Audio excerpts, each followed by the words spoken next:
Bienvenue à Mille et une Culture, votre émission sur la diversité culturelle.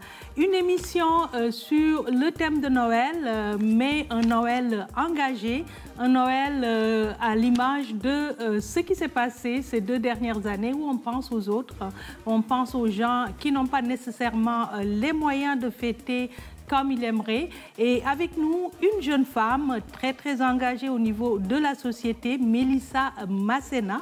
Bonjour Mélissa. Bonjour ma chère Kadi. Voilà, c'est un plaisir de t'avoir Mélissa. Alors, Mélissa est directrice à l'association des popotes roulantes. Elle est formée en sciences sociales. C'est quelqu'un qui évolue depuis des années dans le domaine de la sociologie. Elle a fait de l'intervention psychosociale. Elle a été intervenante en déficience intellectuelle aussi. Et maintenant, elle est à l'association des popotes roulantes. Mélissa, un engagement, quelque chose qui rejoint tes valeurs, j'imagine? Tout à fait, ma chère, tout à fait. Voilà. Alors, comment es-tu venue à l'association des popotes roulantes? Je vois un peu ton cheminement, c'est beaucoup de santé mentale. Est-ce que, même si ça reste dans le domaine social, il y a quand même une petite différence? Moi, à la base, j'ai toujours été quelqu'un de très engagé, peu importe la cause sociale. La cause sociale des personnes âgées, c'est quelque chose qui me touche particulièrement depuis quelques années. Donc, j'habite en fait avec ma belle-mère. Et puis, tu sais, actuellement, bon, les années passent. Donc, tu sais, on vit avec elle. Et puis, moi, quand j'ai vu cette proposition, cette opportunité-là, c'était évident que je voulais le faire. Aussi, tu sais, le fait que j'étudiais dans le domaine social, j'aime beaucoup la recherche, tout ce qui est sociologie, ça me passionne énormément. Et, si je peux ajouter aussi, j'ai cumulé de l'expérience dans le domaine des affaires. Oui, et puis, j'ai vu ça. J'ai été, dans le fond, dans le corporatif complètement, mais il manquait quelque chose. Il me manquait une étincelle. Il me manquait le sentiment de dire que j'aide quelqu'un ou j'aide une cause. Tu sais, ça devenait monotone. Et que pour moi, être à l'association des popotes roulantes, c'était vraiment un match parfait. Tu sais, ça me permettait de m'engager tout en étant en même temps dans le domaine de la gestion des affaires. De la gestion, voilà. De l'expérience cumulée en gestion, dans d'autres postes, je pense à une corporation aussi où ça prenait beaucoup de ventes, de planification. Donc, c'est une expérience que tu amènes un peu à la popote roulante. Tout à fait. Bon, on connaît les popotes roulantes. Je pense qu'à Laval, il y en a environ 7, c'est ça? Exactement, oui. Voilà. Donc, on a eu l'occasion de recevoir Mallory Guichoua, qui s'en va d'ailleurs au provincial. J'ai appris récemment, on la félicite. Et cette direction que tu as, c'est quoi son rôle? Est-ce qu'il y a quand même une certaine autonomie? Tu apportes quoi en plus? En fait, l'association des popotes roulantes a pour mandat de regrouper les popotes roulantes, de les représenter auprès des instances publiques, du gouvernement, de faire la sollicitation en matière de dons, de subventions. On aide aussi, on supporte nos popotes roulantes financièrement. Et puis, bon, évidemment, on promouvoit le service de nos popotes auprès de nos partenaires. Donc, c'est ce qu'on fait parce que nos popotes, en tant que telles, sont des organismes à part entière qui desservent la collectivité et puis qui se spécialisent dans le maintien à domicile en général. Donc, en plus d'offrir le service de la popote roulante, elles offrent d'autres services. Donc, c'est important, dans le fond, pour nous, en fait, pour l'association, de pouvoir apporter un support au moins au niveau de la popote roulante à ce moment-là. Et c'est pour ça qu'on est là. D'accord. Et quand tu parles de support, donc on a compris l'aspect lobby, mais il y a aussi quel aspect? L'aspect planification. Est-ce que vous faites des achats? Est-ce que vous faites la gestion? J'essaie de voir un peu le mode de fonctionnement, de gouvernement de cette association-là. L'association des popotes roulantes se présente en fait comme étant une référence en matière de bonnes habitudes, d'adoption en fait de bonnes habitudes alimentaires pour les personnes âgées. Donc, on fait souvent des activités. On est associé avec notre partenaire, le CIS de Laval. On est associé aussi avec des diététistes nutritionnistes. On offre des formations pour nos bénévoles. On offre aussi des formations à nos membres en matière pour que nos repas soient justement bien équilibrés puis qu'ils soient adaptés à notre clientèle. Donc, on apporte ce type de support à notre clientèle, de formation, d'aide à la planification. Donc, et puis, on est aussi perçu, en fait, par nos membres comme étant un lieu de concertation, où est-ce qu'il y a des discussions, où est-ce qu'on s'entend, en fait, sur différentes questions, comment qu'on peut apporter une meilleure aide, comment qu'on peut soutenir davantage notre communauté. Donc, c'est vraiment ce qu'on apporte de plus. Oui. Voilà. Et au niveau des défis, j'imagine qu'il y en a, surtout les années Covid, comme on les appelle, on est encore en plein dedans. On pensait que c'était fini, c'est encore là. C'est quoi les défis que vous avez? Je te dirais, Cathy, qu'on a 3 défis principaux.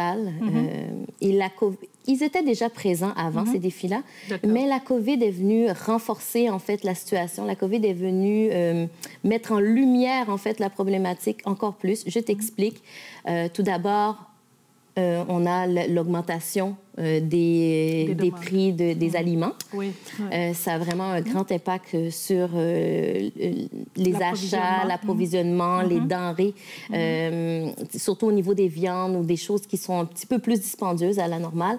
Donc, ça, vraiment, c'est un défi qui s'est fait ressentir énormément. Là, déjà, oui, on a des dons, oui, on a beaucoup d'aide au niveau des denrées, mais il y avait quand même, on était quand même pas mal serré.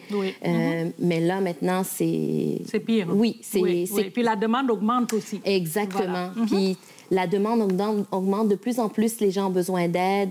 Et puis, il faut prendre en considération aussi que Laval a une communauté vieillissante très élevée.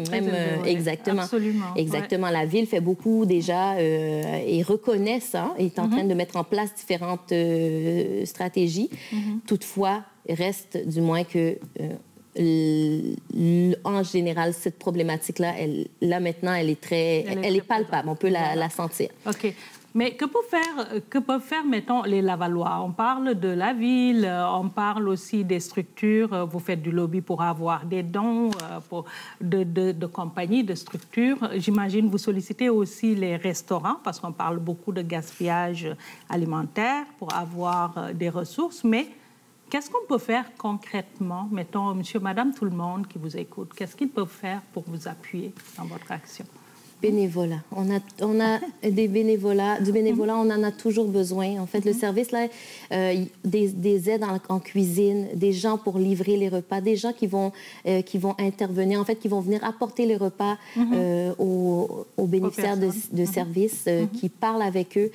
Et on en aura toujours besoin. Évidemment, aussi, je pourrais rajouter que au niveau des dons, c'est quelque chose qui est nécessaire. Ça nous permet de pouvoir faire les achats, parce que de plus en plus, on doit faire des achats maintenant. Donc, je vous dirais que c'est ça, c'est cette aide-là, c'est ce qu'on peut apporter de plus. Le plus. Donc, oui, des contributions, mais aussi du bénévolat. Vous avez abordé un aspect assez important, je pense, surtout en ces périodes de solitude. Et donc, il n'y a pas juste apporter le repas, mais parler aux gens. Oui. Voilà. Oui, en fait, je pense que c'est qu'est-ce qui fait en sorte que le service de la popote roulante se démarque, en fait, c'est que on est perçu un peu comme les yeux du système de santé. Donc, les personnes âgées sont chez elles, ou les personnes en perte d'autonomie, ils sont chez elles, et puis elles ne sortent pas beaucoup, elles ne parlent pas à beaucoup de gens, souvent elles habitent seules. Donc, nous, notre rôle, lorsqu'on se présente là-bas, on s'assure que cette personne-là mange, mais aussi on parle avec elle, on tisse des liens avec cette personne-là. D'accord. Donc, vous voyez un peu qu'est-ce qui se passe au niveau santé. Exactement. Des fois aussi des enjeux sociaux, parce qu'on parle aussi beaucoup de violence envers les aînés, ou, je ne sais pas, de violence conjugale. Donc, il y a sûrement un système d'écoute et un système de référencement qui est mis en place. Exactement. Nous, on travaille en partenariat avec le CIS de Laval.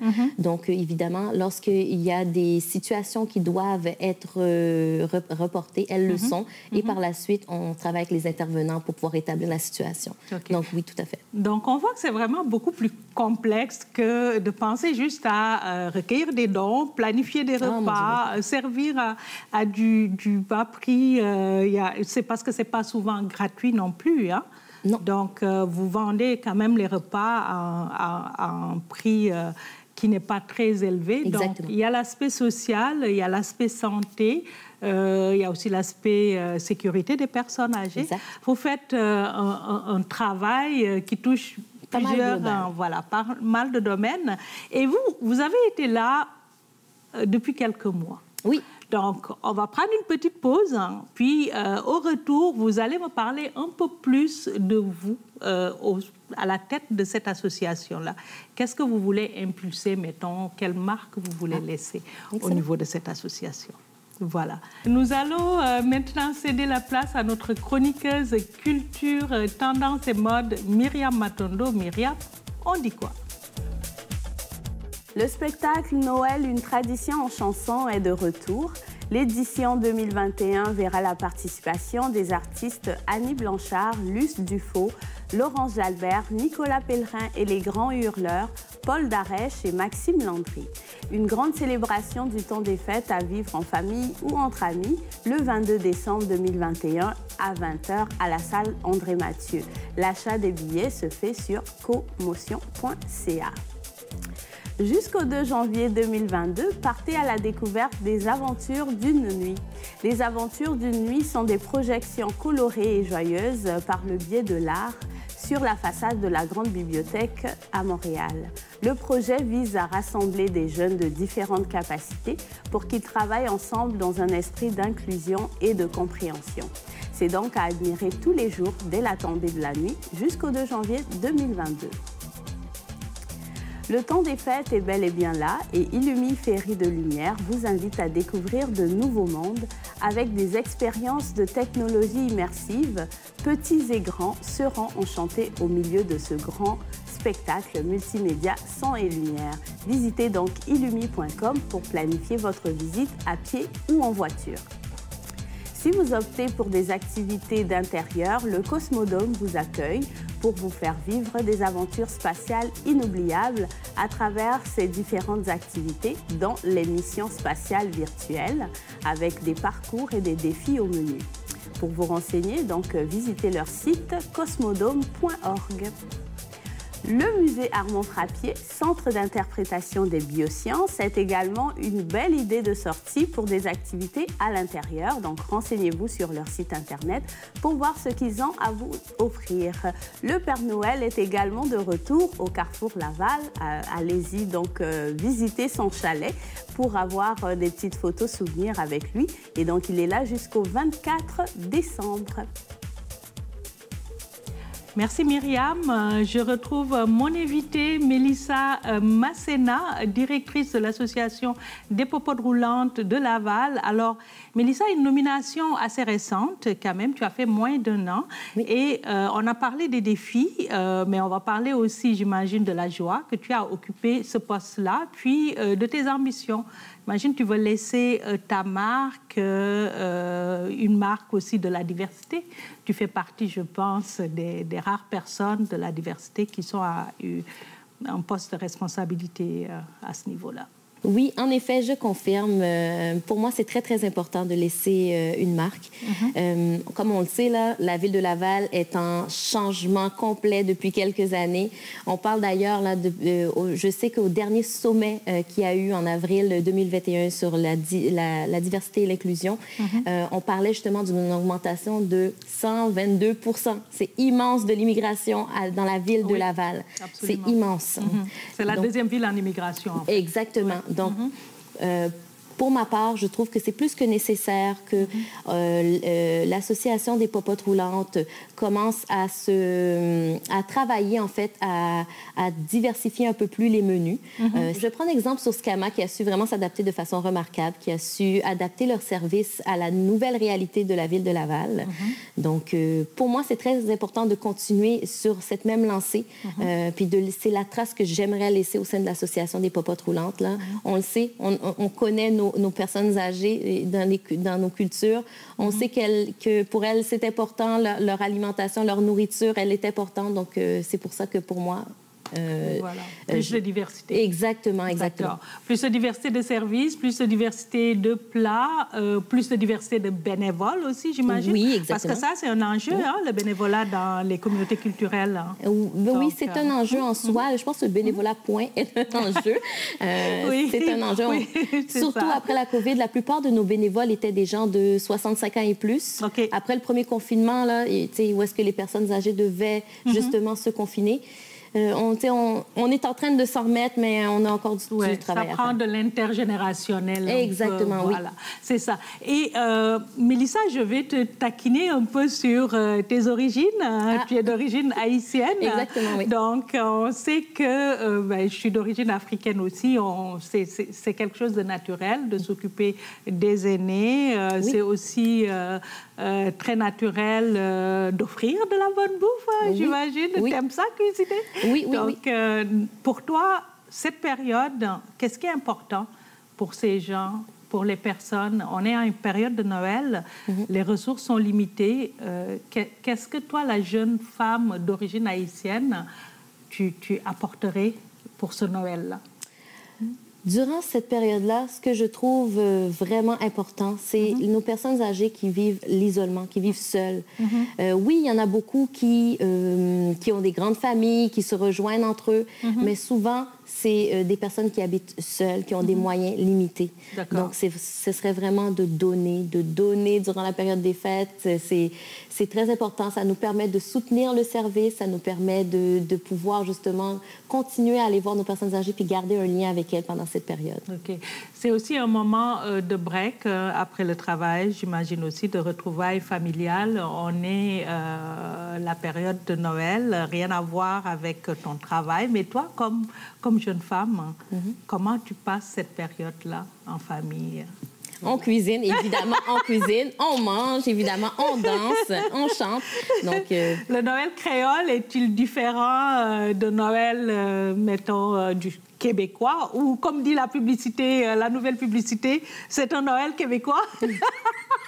Non, il n'est pas bien différent. Je te dirais qu'il est peut-être un peu plus rythmé, puis un peu plus épicé, mais il n'est pas très, très différent. Il n'est pas très différent, non. C'est ça. Est-ce que c'est un Noël, mettons, si tu avais à organiser aujourd'hui un arbre de Noël pour les associations des popotes roulantes, est-ce que déjà c'est quelque chose qui se fait? Est-ce qu'il y aurait l'influence de ta culture?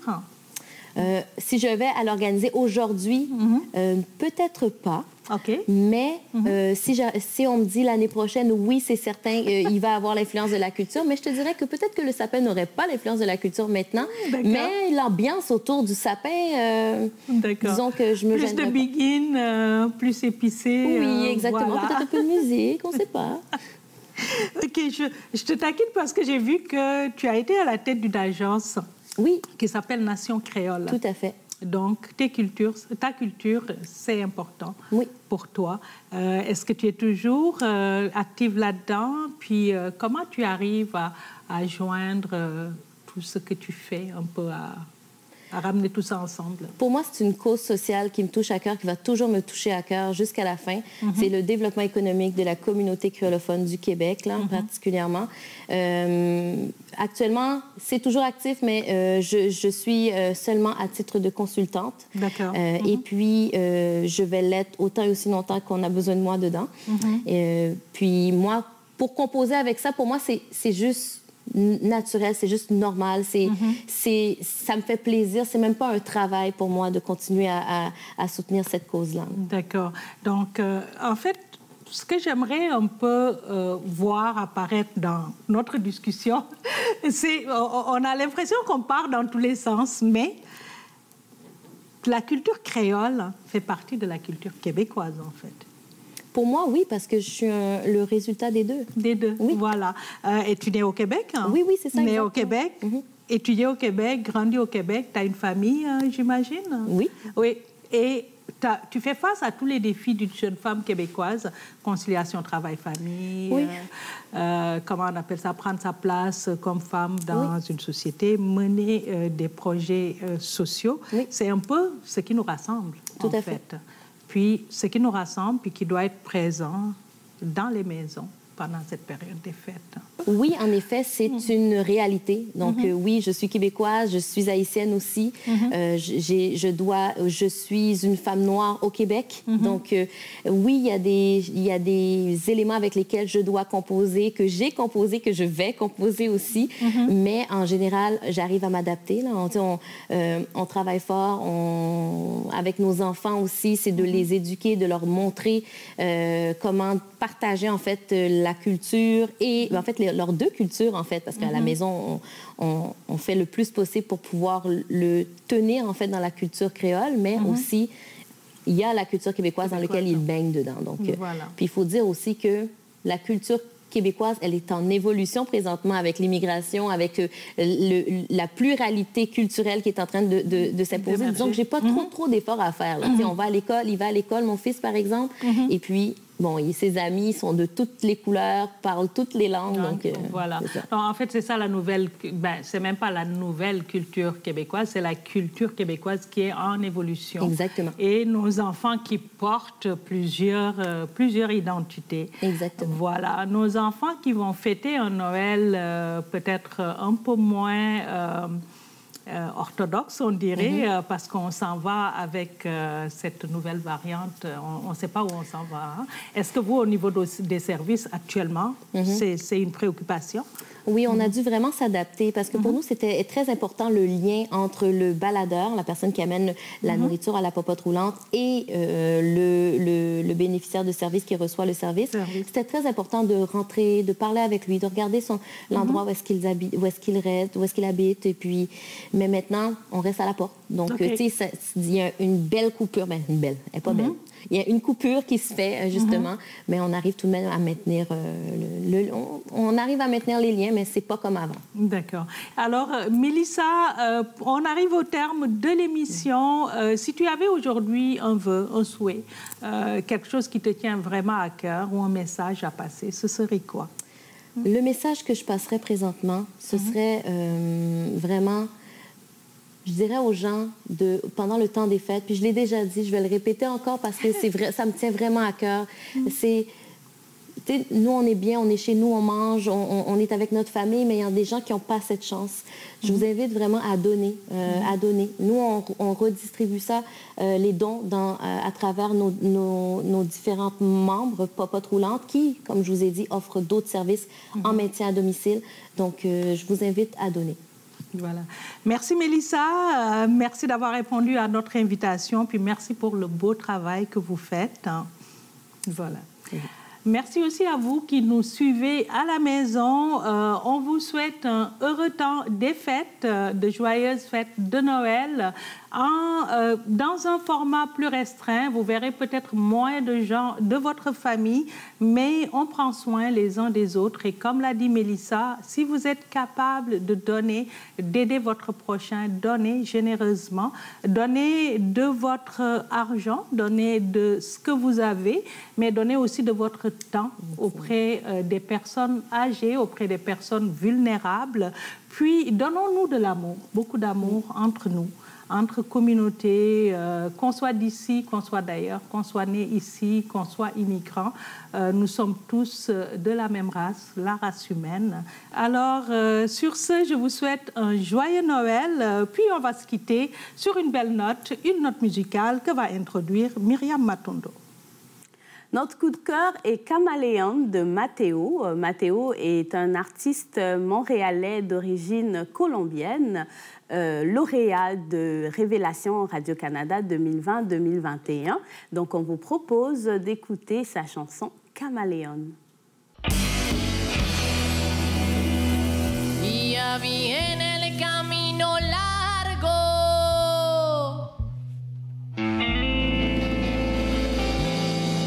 Se escucha su cantar.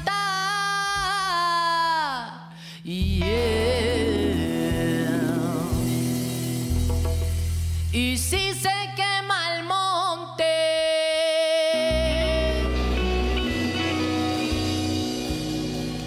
déjenlo quemar.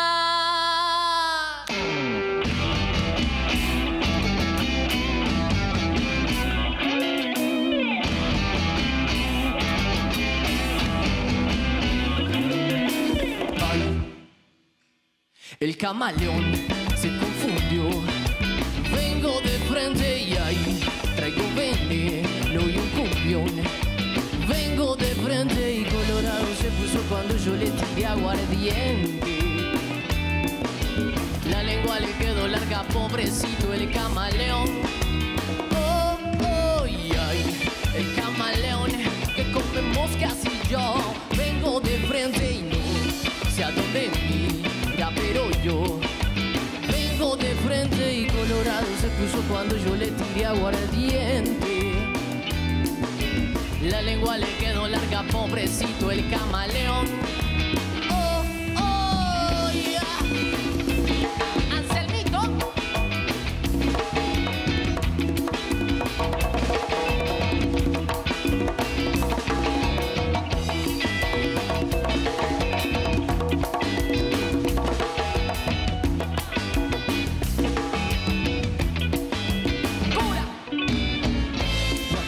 Los dientes y yo y el camaleón, y que yo traigo la rumba y que la cumbia bongo y el camaleón.